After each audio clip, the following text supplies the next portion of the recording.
On tottama Kongol.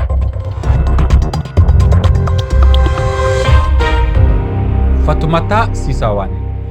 Yamde sappo tati fawi silmaji sappo o dabola immorde e Guinée ko wakati goto ni ko o fewndi Ziguinchor e nder Sénégal on salminama musidɓe tedduɓe heeɗiɓe RFI fulfulde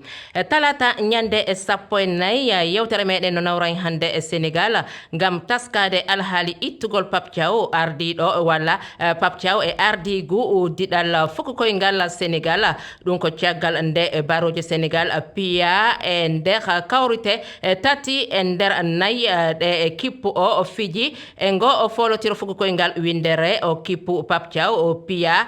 nde o kippa Pape Thiaw o piya e tindodiral hakkunde e mabɓe e Belgique tawi ɓe foliri e loggi ɗiɗi ha e silma capanɗe jeetati e jeego hino heddi silmaji nayyi e kawrital ngal joofa koye nder ɗum ɓe logga tati fop ko wasude ngal diɗal tigi tigi wawde darde timmude e ngo folotiro addi fedde halfinade e lato ballon Sénégal cippinde e Pape Thiaw e gollidiɓe makko walla staff makko on fof ko honno hara yiruɗon o alhaali musidɓe tedduɓe tawsi ko Pape Thiaw tun woni sabu ngol wasugol diɗal Sénégal woɗɗagol e kañum ngo folotiro ngam okkude miijoji moɗon e dow lefol ngol rewro gonka kawal temeɗɗe ɗiɗi e nogay e goho capanɗe jeeɗiɗi e jeego temeɗɗe jeego e capanɗe nayyi e nayyi sappo e ɗiɗi e capanɗe jeetati kono woniri koɗon ka yewtere meɗen hande e ko Mamadou Adama Ba lollirɗo Petit Ba ko jeydeyankojo hertorɗo coftal ɓalli Sénégal ɗo Petit Ba a salminama. A salminama Famata Sisawane. Mamadou Adama. Bismillah. Kono wonire nani wano heɗiyankoɓe ko taski ko yoyte yiyande maɓɓe e o alhaali mi falandude si tawi no yiruɗa an ko Pape Thiaw tan hana jokkirede e kañum o ella taskaɗo e bangge e kañum ngal diɗal Sénégal e ngo folotiro. Mi salminima Fatimata Sisawane salmini hettiyankoɓe RFI fulfulde andi sikki ala campagne compétition internationale foti ko Coupe d'Afrique des Nations ou Coupe du Monde so tawi échec waɗi haray ko responsabilité ji ɗi wona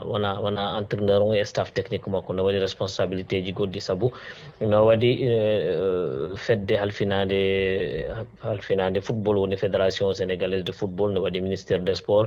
alay sago ɗin foof yurnite ndaare holto responsabilité ji ɗi woni est ce que état sénégal waɗi ko foti ko wadde fédération est ce que waɗi ko foti wadde e o to tolniɗen ɗo en yinde sénégal yahata coupe du monde déjà ɓe wi Pape Thiaw alano e contrat makko gasino guila e février ɓe wi nomo joguino arriéré de salaire donc ne waɗi manquement immade e fédération sénégalaise de football fewde e Pape Thiaw mais Pape Thiaw kankone mo jogui manquement par ce que to banggue management gestion des joueurs management des joueurs équipe nationale donc surtout management des cadres woni ɓe joueur ɓe ɓoyɓe équipe nationale Idrissa Gana Gueye Sadio Mané Kalidou Koulibaly Edouard Mendy tawama mo jogui ko wiyete ko tubako wiyata ko complexe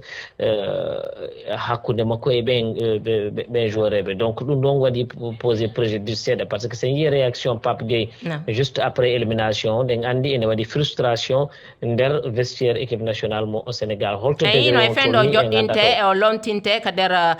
terrain tigui tigui no yaltirno. Exactement en yi ɗon no yaltiri guila e hanki en yi déballage immotoɗo e fédération sénégalaise de football chargé de communication Bakary Cissé président fédération secrétaire général